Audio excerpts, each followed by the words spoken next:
Mark chapter 7.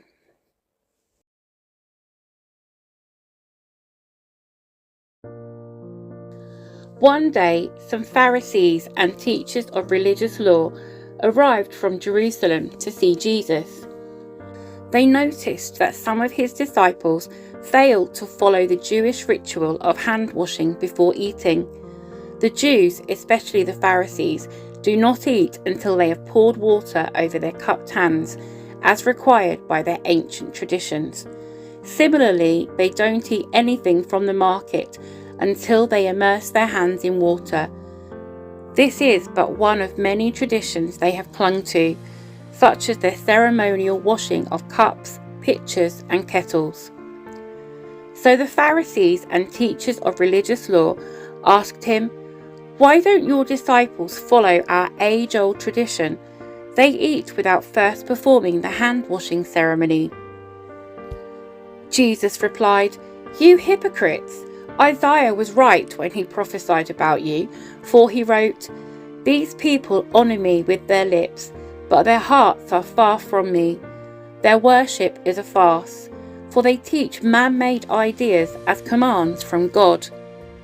For you ignore God's law and substitute your own tradition." Then he said, "You skillfully sidestep God's law in order to hold on to your own tradition. For instance, Moses gave you this law from God: honor your father and mother, and anyone who speaks disrespectfully of father or mother must be put to death.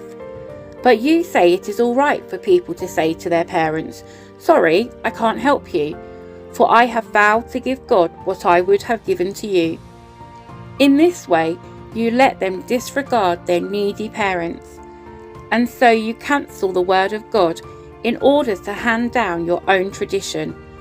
And this is only one example among many others." Then Jesus called to the crowd to come and hear. "All of you listen," he said, "and try to understand. It's not what goes into your body that defiles you. You are defiled by what comes from your heart." Then Jesus went into a house to get away from the crowd, and his disciples asked him what he meant by the parable he had just used. "Don't you understand either?" he asked.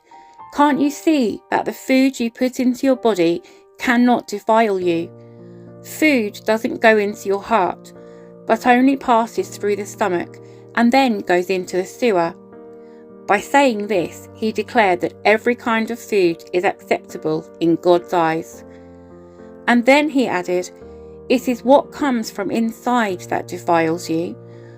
For from within, out of a person's heart, come evil thoughts, sexual immorality, theft, murder, adultery, greed, wickedness, deceit, lustful desires, envy, slander, pride, and foolishness. All these vile things come from within. They are what defile you."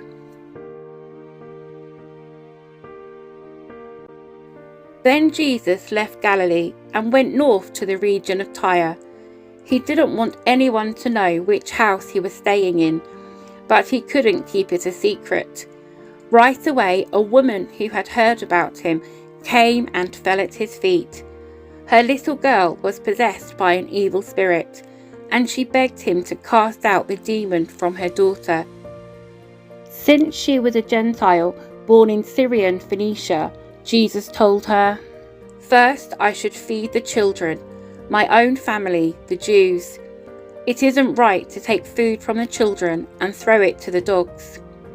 She replied, "That's true, Lord, but even the dogs under the table are allowed to eat the scraps from the children's plates."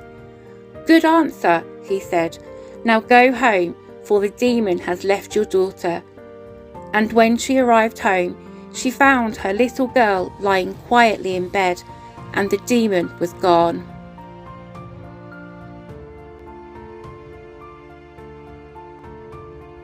Jesus left Tyre and went up to Sidon before going back to the Sea of Galilee and the region of the 10 towns. A deaf man with a speech impediment was brought to him, and the people begged Jesus to lay his hands on the man to heal him. Jesus led him away from the crowd so they could be alone. He put his fingers into the man's ears. Then, spitting on his own fingers, he touched the man's tongue. Looking up to heaven, he sighed and said, "Ephphatha," which means "be open." Instantly the man could hear perfectly, and his tongue was freed so he could speak plainly. Jesus told the crowd not to tell anyone, but the more he told them not to, the more they spread the news. They were completely amazed and said again and again, "Everything he does is wonderful. He even makes the deaf to hear and gives speech to those who cannot speak."